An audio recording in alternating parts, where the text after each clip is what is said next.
Welcome to my channel Joy tutorial. আজকে আমরা যে বিষয়টি নিয়ে আলোচনা করব সেটা হচ্ছে অষ্টম শ্রেণীর প্রথম অধ্যায়ের যে প্যাটার্ন আছে, প্যাটার্ন এই 10 নং সৃজনশীলটা নিয়ে আজকে আলোচনা করব এবং 10 নং আমরা প্রশ্ন পড়বো এবং সমাধান করব। চলো আমাদের ভিডিওটি শুরু করা যাক। ধন্যবাদ। চলো এখন আমরা যে সমাধানটা করবো সেটা হচ্ছে 10 নং সৃজনশীল প্রশ্ন, নাকি? আগে আমরা প্রশ্নটা ভালোভাবে পড়ি কি বলছে। এখানে প্রশ্ন বলছে যে দেশলাইয়ের কাঠি, আচ্ছা দেশলাইয়ের কাঠি দিয়ে অঙ্কগুলো জ্যামিতি প্যাটার্নগুলো তৈরি করা হয়েছে। দেখি কি বলছে। দেশলাইয়ের কাঠি দিয়ে নিচে ত্রিভুজগুলো প্যাটার্ন তৈরি করা হয়েছে। আচ্ছা, প্রথম চিত্রে দেওয়া আছে কয়টা কাঠির সংখ্যা দেখি, 1 2 3 আছে 3টা। দ্বিতীয় চিত্রটি দেওয়া আছে এবং গণিনী কাঠির সংখ্যা কয়টি, 1 2 3 4 5টা। আচ্ছা 5টা। তৃতীয় চিত্রে কাঠির সংখ্যা কয়টি দেখি, 1 2 3 4 5টা 6টা 7টি। আচ্ছা ঠিক আছে, কী বলছে দেখি। ক নাম্বারে বলছে কি, ক নাম্বারে বলছে যে চতুর্থ চিত্রে দেশলাইয়ের কাঠির সংখ্যা বের করো। একদম ইজি, আমাদের তৃতীয় চিত্রতে আমার দেওয়া আছেই নাকি। চতুর্থ চিত্রটি আমাদের কাঠির সংখ্যাটি বের করতে হবে। আচ্ছা দেখি কী অবস্থা। চতুর্থ প্যাটার্নের 4টি ত্রিভুজ থাকবে, 4টা ত্রিভুজ থাকবে। আচ্ছা 4টা ত্রিভুজ থাকবে, অর্থাৎ চিত্রটা হবে দেখি কয়টা হয়েছে, 1 2 3 4 5 6 7 8 9টা হয়েছে। চতুর্থ প্যাটার্নে ড্যাশলাইনের মোট কাঠের সংখ্যা 9।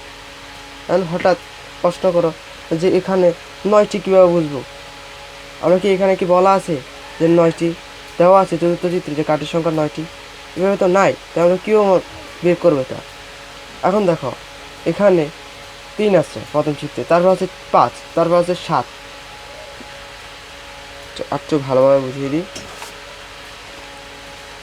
যেমন এখানে আছে 3 5 7।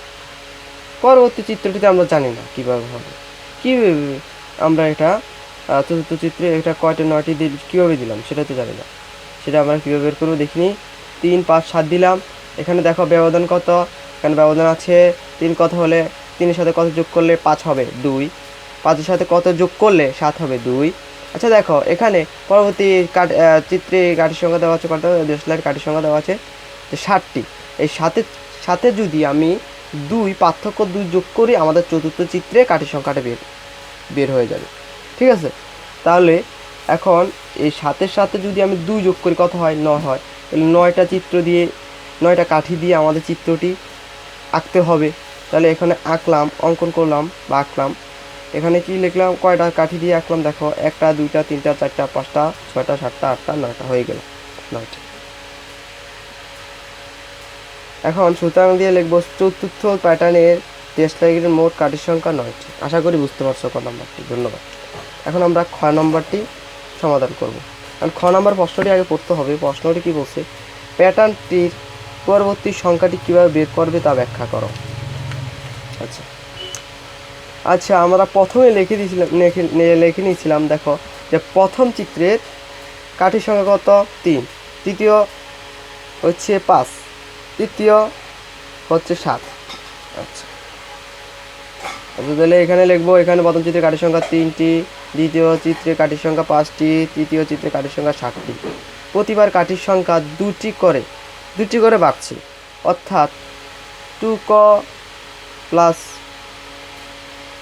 1 মানে 2ক যোগ 1 আকারে বাড়ছে। এখন এই যে 2ক যোগ 1 এটা কীভাবে পেলাম এটা তো বুঝি না। এটা হচ্ছে একটা বীজগণিতিক রাশি। এখন এটা তো একটা বীজগণিতিক রাশি নাকি, বীজগণিতিক রাশি এটা কীভাবে পেলাম এটা তো জানি না। যারা নতুন তারা তো জানে না নাকি, যারা পুরান তারা তো জানে। তাদের জন্য ভালো হবে, একটু ভালো হবে পুরানদের জন্য, একটু আবার একটু রিভিশন যদি আমরা দিই। এখন দেখো 2ক যোগ 1 কীভাবে পেলাম, এখানে দেখো প্রতিবার পার্থক্য কত পেলাম, 2। আচ্ছা 2 দিলাম। আর ক হচ্ছে স্বাভাবিক সংখ্যা 1 2 3 4 5 6 7 এরকম আর কি। এগুলো কি স্বাভাবিক সংখ্যা। ধরো 2ক দিলাম। আচ্ছা এই কয়ের জায়গায় আমরা ধরো এটা প্রথম চিত্রে কাঠির সংখ্যা, প্রথম প্রথম পদ, তাহলে এখানে প্রথম হলে কত দিব, 1 দিব ক জায়গায়। আচ্ছা, ক জায়গায় 1 দিলাম। আর এটা কি আকার আছে, গুণ আকার আছে, এটা মনে রাখতে হবে। 2 একে 2, 2 এর সাথে কত যোগ করলে অথবা বিয়োগ করলে আমাদের 3 হবে। কত যোগ করতে হবে না বিয়োগ করতে হবে? অবশ্যই যোগ করতে হবে নাকি, কারণ এখানে 2 একে 2, 2 এর সাথে কত যোগ করলে 3 হবে, 1 লাগবে, 1 দিলাম। তাহলে এখানে বীজগণিতিক রাশিটা হবে কি 2ক যোগ 1। এখন এটা তো প্রথম চিত্রে কাঠির সংখ্যা পেলাম, দ্বিতীয় চিত্রে যদি কাঠির সংখ্যা বের করি তাহলে কত হবে, 1 করার জায়গায় আমরা 2 দিব, আর যোগের যোগ 1 এর 1 দিব, 2 দুগুণে কত 4, 4 আর 1 কত 5 হয়ে গেল। তৃতীয় চিত্রে কাঠির সংখ্যা কীভাবে বের করবো দেখো, 2 ক যে স্থানে দিব, যেহেতু তৃতীয় চিত্রে কাঠির সংখ্যা, তাহলে এখানে 3 দিব, যোগ 1 দিব, 3 দুগুণে কত 6, 6 যোগ 1 7 হয়ে গেল। ঠিক আছে, তাহলে এখানে এইভাবেই আমরা বীজগণিতিক রাশিটি বের করে নেব। ঠিক আছে, এখন আমাদের লেখছি কি আমরা দেখো, এখানে লিখছি প্রতিবার কাঠির সংখ্যা 2টি করে, অর্থাৎ 2ক যোগ 1 আকার বাড়ছে, তাহলে লেখা যায়। সুতরাং কয়ের মান 4 বসিয়ে, কয়ের মান 4 বসিয়ে পরবর্তী সংখ্যাটি বের করতে হবে। এখন এখানে বলা হয়েছে যে প্যাটার্নটির পরবর্তী সংখ্যাটি কীভাবে বের করবে তা ব্যাখ্যা করো। তাহলে আমরা এখানে লিখব, সুতরাং ক এর মান 4 বসিয়ে, ক এর মান 4 বসিয়ে পরবর্তী সংখ্যাটি বের করতে হবে।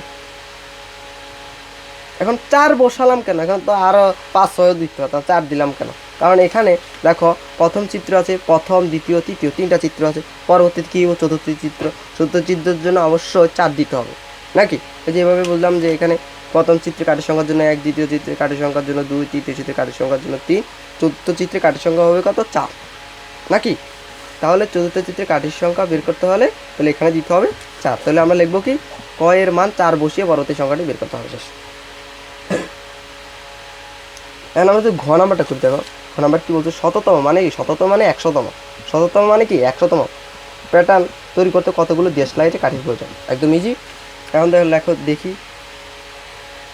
লিখলাম আমরা কি, এখানে লিখলাম যে ঘ শততম প্যাটার্ন তৈরি করতে প্রয়োজনীয় কাঠির সংখ্যা, বীজগণিত রাশিটি পেলাম কি 2ক যোগ 1 লিখলাম। এখন দেখো 2 এর 2 দিলাম, এটা বলছিলাম গুণ আকার, 2ক কী থাকে, গুণ আকার থাকে। এখানে 2 এর 2, এখানে ইন্টু অথবা গুণ দিবা। এখানে কর জায়গায় এখানে কততম বলছে, যেহেতু বলছে শততম, তাহলে এখানে কর স্থানে দিব কত 100, আর এর যোগের যোগ আর 1 এর 1। দেখো 100 দুগুণ কত 200, যোগ 1, 200 সাথে 1 যোগ করলে কত পাবো 201, তাহলে 201টি, 201টি শেষ কমপ্লিট। তাহলে এখানে লিখবো কি, সুতরাং শততম প্যাটার্নে তৈরি করতে 201টি দেশলাইটের কাঠির প্রয়োজন। আশা করি তোমরা অঙ্কটি বুঝতে পারছো, এবং যদি বুঝে থাকো ভালো হবে, তাহলে আমার চ্যানেলটি সাবস্ক্রাইব করে দেবো, জয় টিউটোরিয়াল চ্যানেল, এবং লাইক কমেন্ট শেয়ার করে দিবা। ধন্যবাদ ভিডিওটি দেখার জন্য।